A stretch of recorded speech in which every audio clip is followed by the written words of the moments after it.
एबे राज्य में कार्य कर समस्त आउटसोर्सिंग कर्मचारी आउ किसी बड़ खबर तेज आउटसोर्सिंग कर्मचारी रही तेज राज्य में शिक्षा क्षेत्र में विकास करने सरकार प्रतिबद्धता सह काम कर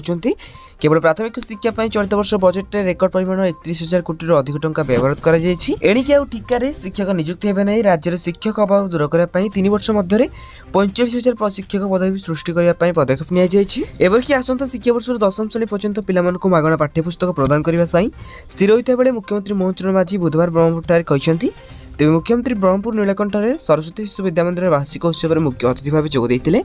सेटा से आहरी कहते छात्र छात्री मध्य सृजनशीलता और स्वावलंबी भाव वृद्धि उद्देश्य जातीय पाठ्यक्रम ढांचा आधार में राज्य में पाठ्यक्रम आरंभ हो एपरिक प्राथमिक स्तर में पिला गुणात्मक शिक्षा प्रदान गोदावरी मिश्र आदर्श प्राथमिक विद्यालय योजना कार्यकारी होती योजना प्रत्येक पंचायत में गोटे लेखा विद्यालय स्थापन हो तेज प्रथम पर्यायर 22 स्कूल अनुमोदन कर सो यहाँ तो कहुच्छी जो मैंने भी टीचर रही तो जो मैंने आगू नियुक्त ने तो से रेगुलर भाव चाकरी पाइबे तो बर्तमान प्रश्न उठू कि जो मैंने पूर्व रही सारी तो से रेगुलर कर ठिका नियुक्ति वंचित हे तो देखो गवर्नमेंट तो कौन मत शुणुना तो बर्तमान मुख्यमंत्री मोहन चरण माझी तो जहाँ भी कहते निहत भाव जानते तो बर्तमान जहाँ भी सूचना रोचे कि जनवरी मास में बहुत बड़ा आंदोलन होगा जाऊँगी आउटसोर्सिंग संस्था तरफ संघ तरफ तो ये जहाँ भी अपडेट आसे आप चैनल को सब्सक्राइब करूँ।